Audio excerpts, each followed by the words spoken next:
Our world stands at a crossroads. Rapid progress has brought us immense power and unimaginable abundance, but with it, a rising tide of uncertainty, deepening division, and the reckless depletion of our natural world. How do we restore balance? How do we reclaim clarity and moral purpose? Rudra Yaga is a time-tested practice for reawakening the vigor, wisdom, compassion, and determination we need, both individually and collectively, to heal ourselves and heal the planet. It is a gift of the tradition. For millennia, the masters have turned to Rudra Yaga to invoke the forces of inner healing and nourishment, especially when political systems, religious institutions, and commercial forces have failed us. This is one of those times. Pandit Rajmani Tigunait, chairman and spiritual head of the Himalayan Institute, successor to Swami Rama, and author of nearly 20 books, including The Secret of the Yoga Sutra Samadhipada and Vishoka Meditation, is a living master of this vidya. A philosopher, storyteller, visionary, and humanitarian, we are honored to study with him. Here now is Pandit Rajmani Tigunait with his talk, How Rudra Yaga Changed My Life. I love my creative team. You people really know how to enter that part of my heart where I avoid going often. But it's good. It takes me back to that place in my field of memory, which is very precious to me. And the truth is that that's how it should be. See here, I'm sitting here right in front of Havan Kund, next to the shrine, Sri Vidya shrine. Therefore, only thing will come out is something which is so precious and so experiential, so practical, especially pertaining to this topic, how Rudra Yaga changed my life.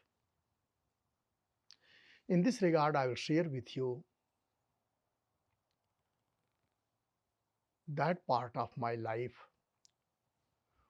when, spiritually speaking, I was just like a toddler. It was 1972. Can you believe? 53 years ago, I had joined the University of Allahabad and I had met my master, first master teacher, Swami Sadananda. In those days, I lived at the iconic residence of the first Prime Minister of India, who was like right hand of Mahatma Gandhi. That place is known, very, very well known place called Anand Bhavan. Right next to Anand Bhavan, I used to live. Meanwhile, I had met my teacher. In the daytime, I attended university, and in my spare time, I used to spend my time with my teacher, Swami Sadananda, who was a great soul, full of wisdom, full of experiential knowledge, and frankly speaking, full of miraculous powers which are described in the 3rd chapter of the Yoga Sutra. So he taught me wonderful disciplines, wonderful things, and that's where actually very, very first time I was introduced to Tantra Vidya, the science of Tantra. But I was having some difficulty. Quite consistently, I started my practice. First practice was practice of Gayatri Mantra. For a few days, for a few weeks, a month or so, I was very inspired. Then my inspiration and motivation used to slide. Then I needed a push. When I got little push, then again I was very much inspired doing my practice. Then again things used to slide. When I asked what to do with that attitude, behaviors, samskaras, the habit patterns, then he used to give me a little recipe, some formula. Do this pranayama, do this mantra, do this part of yoga, such and such asana, such and such bandhas, such and such mudras. That will help you. And definitely I could see that things were very useful. But again, everywhere same habit pattern. Do the practice in a very, very rigorous way, in a very inspired and motivated way. Then again, other things took priority. And always there were some justifications. Well, I need to pay attention to my college. Well, I need to go such and such place.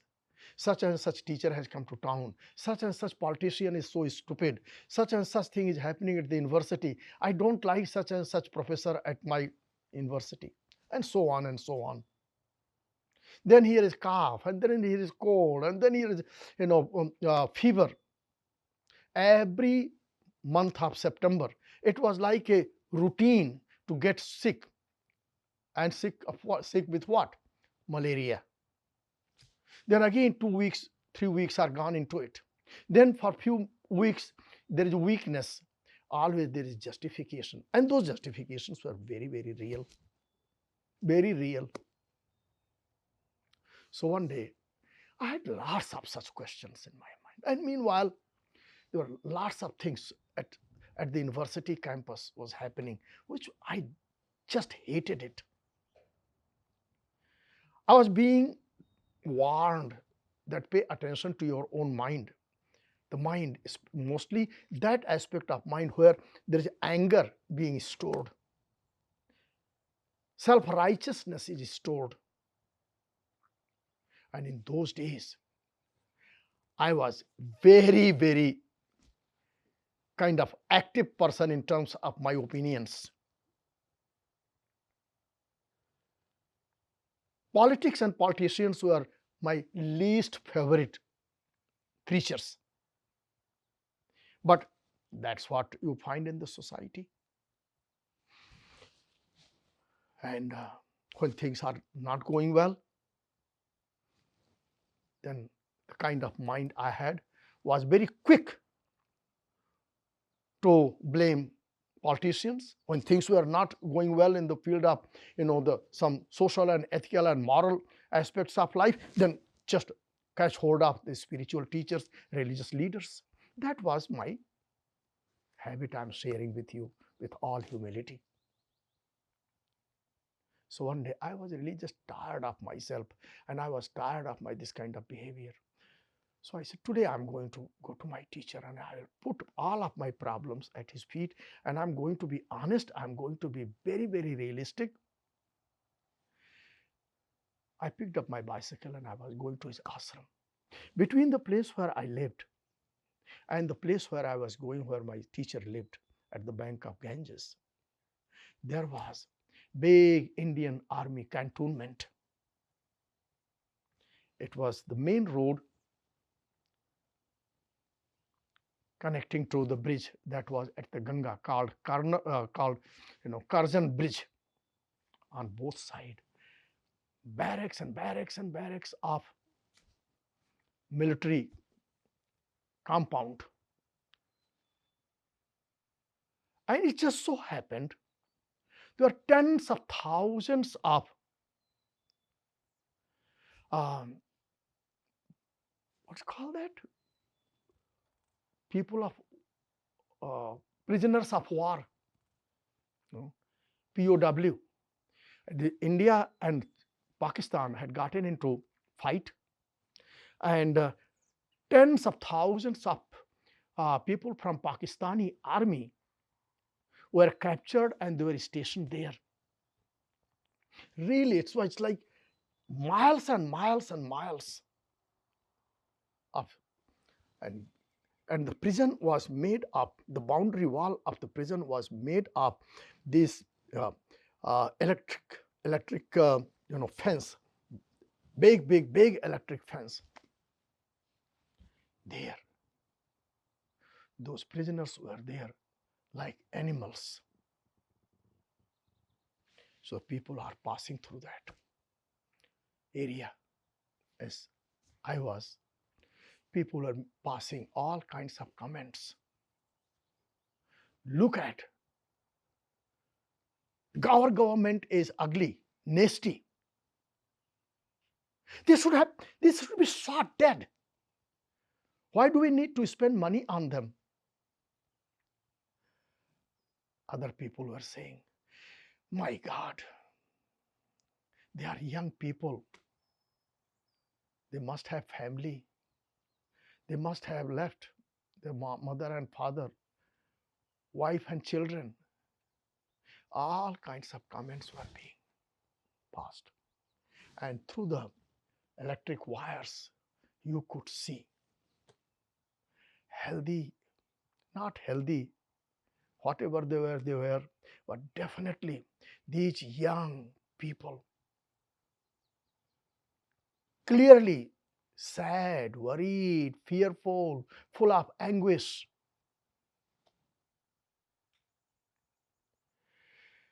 My mind shifted. By the time I reached the place of my teacher, I had millions of questions in my mind. Why my pranayama practice is not bearing fruit? Why my mantra is not bearing fruit? Why God has assigned me to such a, why God has awarded such a punishment, which is this life itself is like a punishment.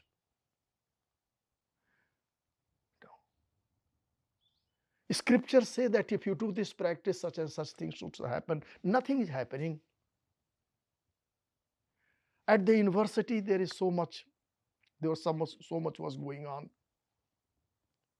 which you not be even able to comprehend. And here, my mind was also so much distraught that these people, they just look like Indians. What difference it makes? What did we gain by going to war? What do we achieve by holding on to the endless sense of animosity? What do we achieve by hurting, harming, and killing each other? Is it really that only things really get very, very bad, then one day God incarnates and He fixes things? Has there any incarnation in the human history really was able to fix the human problems without bloodshed? Buddha is the only soul where we do not hear that he led any such movement that was associated with bloodshed. Otherwise, look at the life of anybody. Rama, Krishna, many other incarnations. Here comes the Divine Mother. Whole scriptures are full of how she is leading all kinds of battles, killing this, killing that. Look at, during the time of Mahatma Gandhi, during the time of who is right and who is wrong.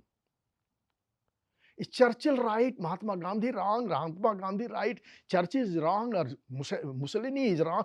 Who is right and who is wrong? Really, it's let the philosophers decide it. The end result of any of such things is pain and sorrow and destruction. And reconstruction, rehabilitation is not yet fully completed. And here comes the next round of war, next round of fight, next round of destruction. And what gets destroyed? not only cities, not only the flora and fauna, not only it creates destruction to our environment, quite unacknowledged destruction of our own heart.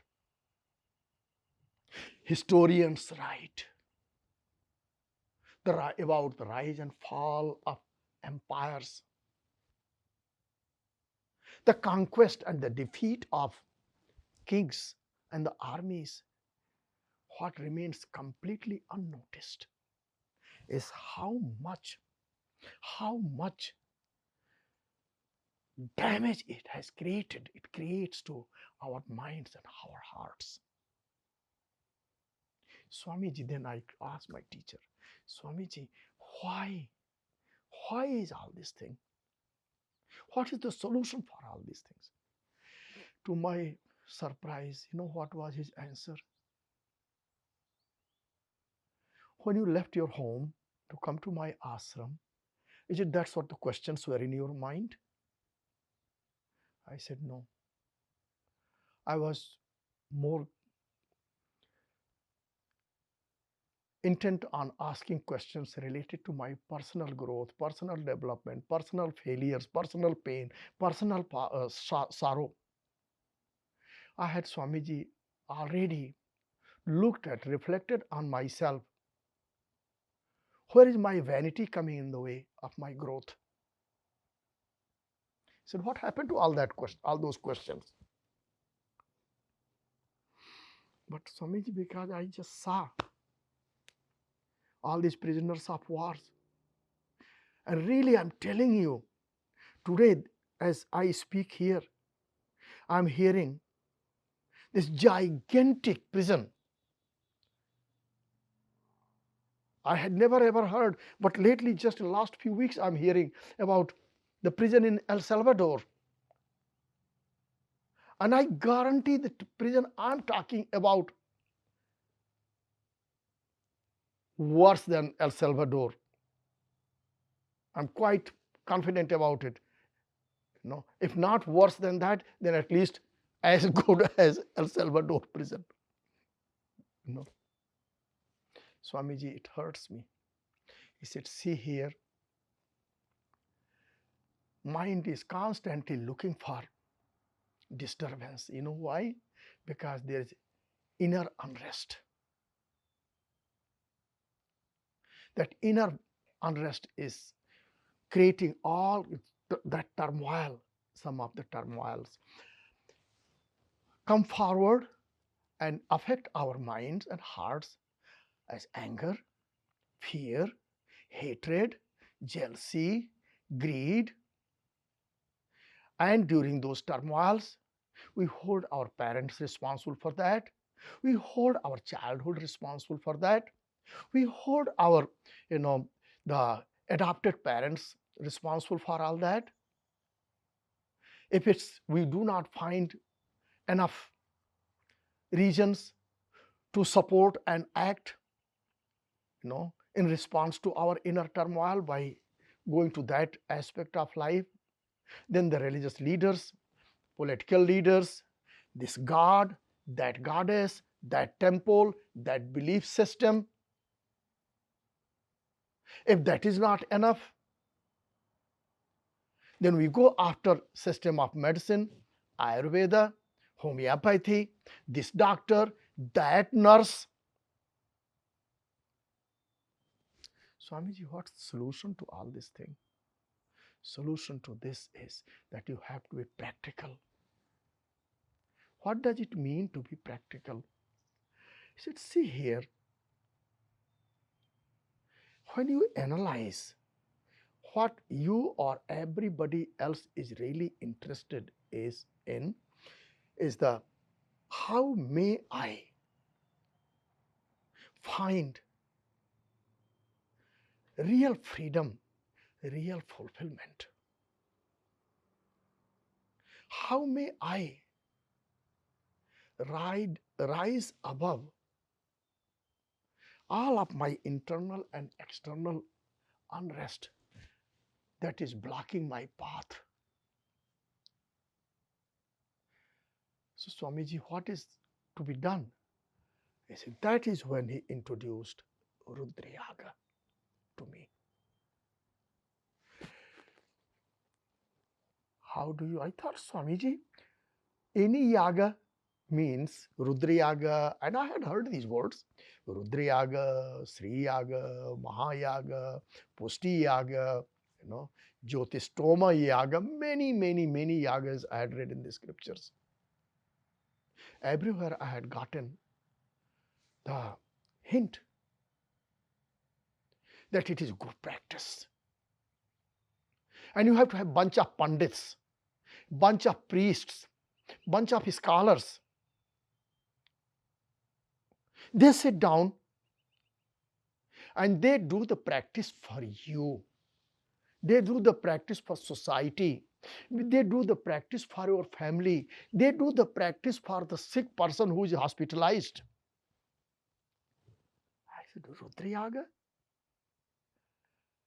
Swamiji, isn't that at the core of Rudra Yaga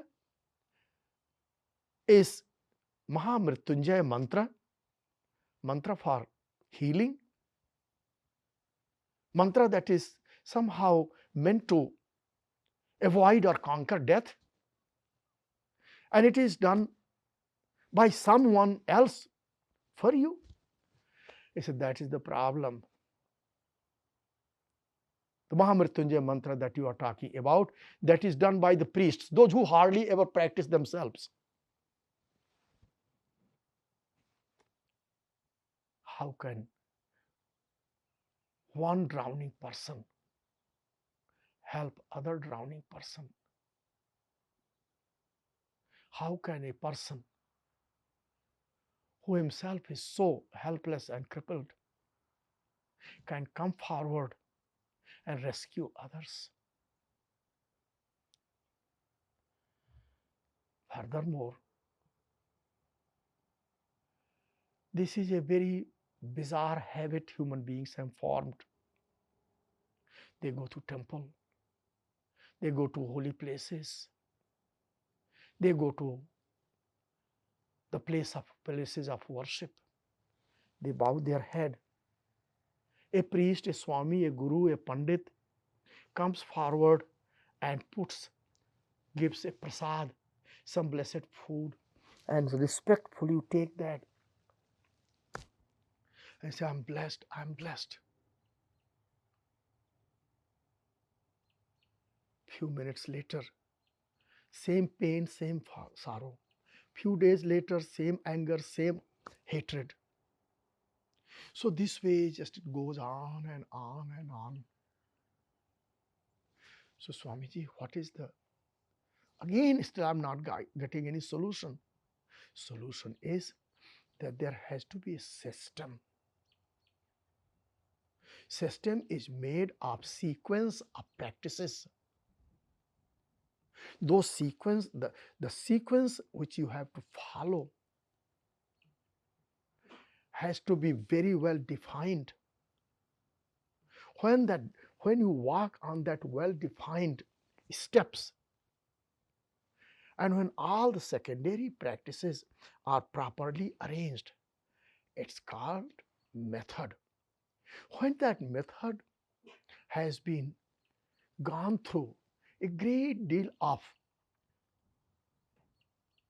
trial and testing, and over a period of time, we have come to see that it really works, then it's called a tradition.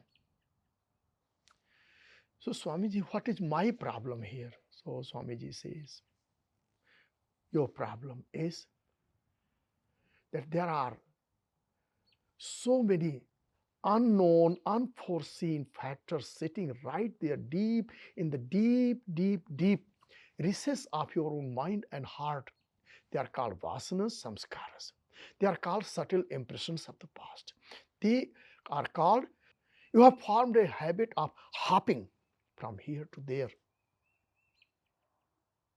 A part of you has turned into mantra shopper.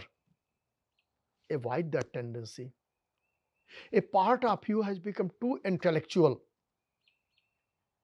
You learn yoga and you learn a system of breathing, pranayama, and very soon you want to outsmart your teachers, those who have been teaching you. Result, that you start experimenting things in a manner which you do not realize whether or not they are useful or harmful. Swamiji, please be more specific. So he told me about a system of breathing, very simple system of breathing, where you inhale, then retain it, then you exhale. And that practice I have been doing. Now he tells me how to coordinate Mahamrityunjaya mantra. And I said, Swamiji, this is a very long mantra. Then he laughed. He said, yes, this is what you find in the public domain. Long mantra. Om Triambakam Yajamahe Sugandhim Pushti Vardhanam Urvarukmiyu Bandhanan Mrityor Mukshi Mamritat. This is available in the public. It is in public domain. Anyone can. It's written everywhere. People put it on tape recorders. People have made, of course, in those days, CDs and those things did not exist.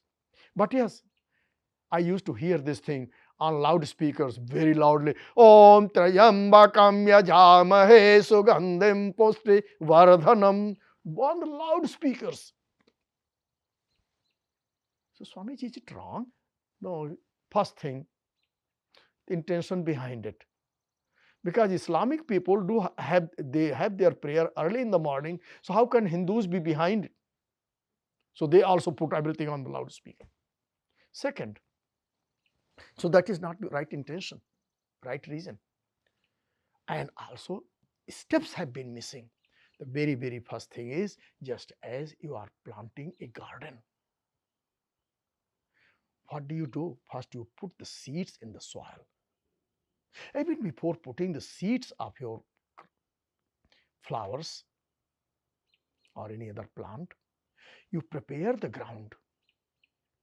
You till the ground, remove the weeds, put the fertilizer, put the compost, make sure that there is enough moisture, not too much water, not too dry, and also make sure that you are planting the right plant, you have the right seed, healthy seed, and you are planting that seed, sowing that seed at the right time in right manner. Everything together enables that seed one day to sprout. And then you continue tending that sprout, it turns into plant. Then as the time passes, one day it blossoms. Then one day it has flowers. Then one day it has fruits. Then one day the fruit ripens. So you start with seed and you just keep attending the seed. Then one day that tiny little seed will turn into a wonderful tree, wonderful plant. That when it has grown into a wonderful plant, that is what this big mantra, Om Triambakam Yajamahe, comes in. Before that, it's seed. That's why the another mantra, Mahamrityunjaya mantra, is called seed mantra. You plant from there. Not all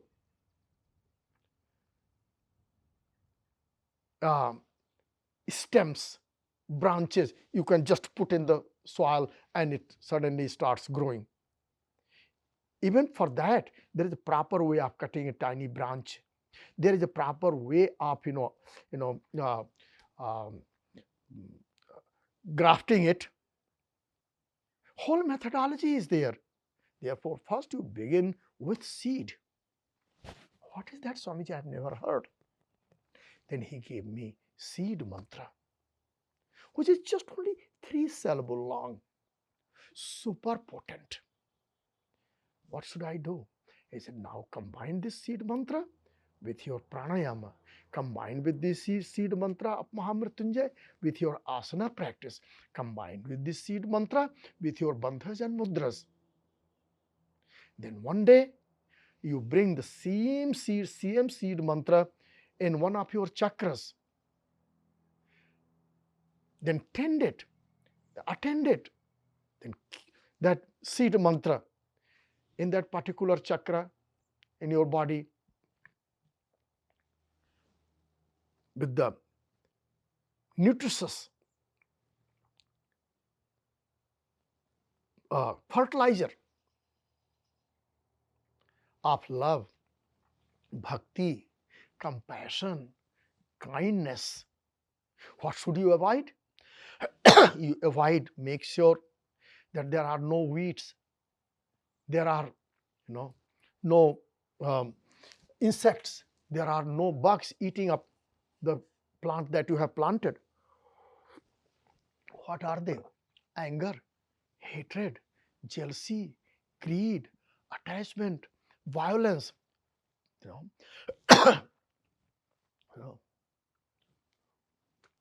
That is how you grow. So Swamiji, by this time, I have really become a big mantra shopper. And I have also learned so many different kinds of pranayama, so many different kinds of asanas and bandhas. What should I do with all them? And that is when he systematized. Start from here. Simple classical asanas. And exactly at this point in your asana, that's when you introduce the seed mantra of Mahamrityunjaya. Exactly here during your pranayama practice, this is where you bring just awareness of that mantra. This will transform. This is called Rudra Yaga at a very personal level. You are planting the seed of Rudra, the life force, which we need to succeed in any aspect of our life, spiritual or worldly. But Swamiji, so what about this big group practice which people have when there is a disease, when there is natural calamities and so on and so on? That's when people organize Mahamrityunjaya mantra, they call it Rudra Yaga. He said, yes, that also has its own virtue. Remember, when we are a small child, when we are just baby, sitting in the crib, moving our legs and feet around, that is called learning to walk. It takes, so every movement child is doing is learning about life, learning to get up, learning to walk, learning to talk, learning to think, learning to interact. Little smile, little cry, little movement of hand and feet. All this is part of learning about the life's quest, getting ready for life's quest. Same thing is here. Then one day you start walking. You fall so many times. Each time you fall, that becomes a ground for your success in the next step. It's not called fall, it's not called failure to walk. It's called preparing your muscles so that they are healthy and strong to walk. Even crawling is a way, it's a preparation toward walking. Then one day you start walking, then you run, then you shout, then you sing, then you get into fight. All this called part of life. That is how your personal practice is what you are trying to achieve one day, or what you are supposed to achieve. Same thing is true here with the practice. Okay? Same thing is true with the practice. That little components that we are arranging, around our main practice, one day it becomes big and mature. That is how one day automatically we become part of group practice. How? See here, how little we know and how little we care that what is happening in Washington DC, what is happening in Beijing. We really don't care when we are kids. We laugh and giggle and we find our pleasure in a lollipop. Okay? Then by the time we are at the university campus, we are charged with our opinions. We want to change the whole planet. How did it happen? Because that little book, Humpty Dumpty, went up the wall or whatever, all that added to the reading of encyclopedia.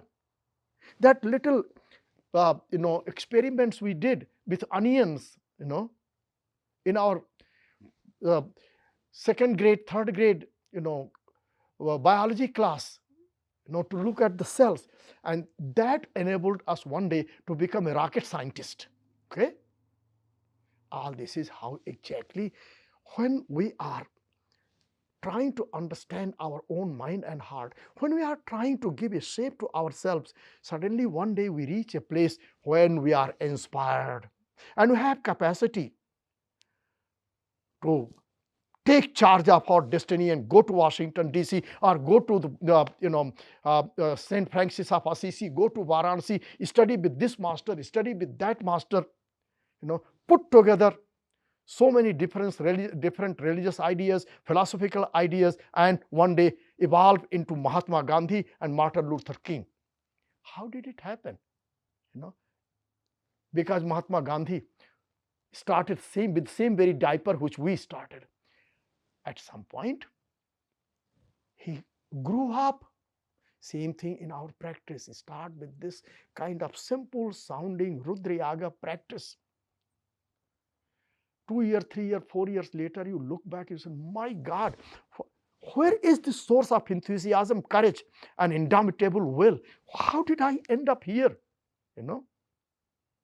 How come so many ugly things are happening out there, and I'm sitting here quiet on one hand and thoughtful on the other hand? Why am I not upset? Why am I not shouting? And at the same time, where does this positive thought, constructive thought comes? Okay, this is called wonder. That's how it happens. That's how it happens. Therefore, Rudra Yaga that I'm talking about, I don't know when, where, and how, in a much more mystical world and mysterious way when I started, but I can see in 1973, early 1973, things started taking their own course. Then one thing led to the next, Then finally, same very Rudra Yaga related practice, Mahamrityunjay mantra related practice, made me become interested in the study of the Vedas and the Upanishads, in the study of Tantra Vidya. That took me to this scripture, this sadhana, that sadhana, and finally I ended up here at the Himalayan Institute. Finally, I ended up, being part of your life by being part of your sadhana, your practice. This is an amazing path. So what do I advise you? That please, wherever you are, whatever stage of your evolution you are, just be there and remember what you did before has done a great job in terms of your personal growth, and be inspired to keep moving, to move forward, keep walking. And in that process, remember, you will be able to succeed in your endeavor only when you are healthy and strong, clear and energetic. And Rudra Yaga related practice is exactly for infusing our body and mind with that sense of vitality, confidence, vibrancy that we need in order to really understand what is good and healthy for us, and that vitality, strength, stamina, clarity, and vibrancy we need to put our knowledge into action. This is what this practice is all about. I hope I shared what I shared with you will understand. As far as the problems that we see in the world and the healing in our own personal life inside us and the healing that we are seeking in the external world is concerned, the good and bad in the world have coexisted. Okay, there are good leaders, there are not so good leaders. There are good times, there are not so good times. But in each time and in each place, in each point in history, there is never like complete chaos and everything is falling apart. No, always there has been an island of excellence. It's totally up to us how to identify the right place, right time, and right methodology to create that an island of excellence, and how to live in that island. If we cannot create the entire island of excellence, then at least we can definitely create a beautiful, beautiful bubble, safe and sound space in which we can live peacefully and we can live with our conscience. We can comply with our conscience and we can do the right thing. And while living in that bubble, time to time we can come out from that bubble, look around and invite some other friends, other fellow beings for a dinner party in our tiny little bubble. Let them see that there is a beautiful bubble full of safety and security, completely free from fear and violence. That much every human being can do. You can do it, I can do it. People have done this in the past, and people can do in the present, and people can do in the future. This is the summary of Rudra Yaga. Thank you very much. God bless you all. Thank you at home for joining us. You are warmly invited to take the next step in Rudra Yaga, Healing Ourselves and Healing the Planet, an in-depth course led by Pandit Rajmani Tigunait, open to everyone. Early access to this course begins on May 20th, and the study continues at a self-directed pace through June. In this study track, Panditji will guide you through the theory and foundational practices of Rudra Yaga, especially the use of mantra as a tool for transforming both personal and collective consciousness. Then in July, we transition from study to practice with a capstone retreat taking place July 10th through 13th, either in person at the Himalayan Institute or live online. During this powerful experiential weekend, you'll engage directly in the practice of Rudra Yaga, featuring daily havan and 3 live lectures with Panditji. Now is the time to step forward, to heal ourselves and heal the planet. Learn more and register at himalayaninstitute.org/online. Thank you.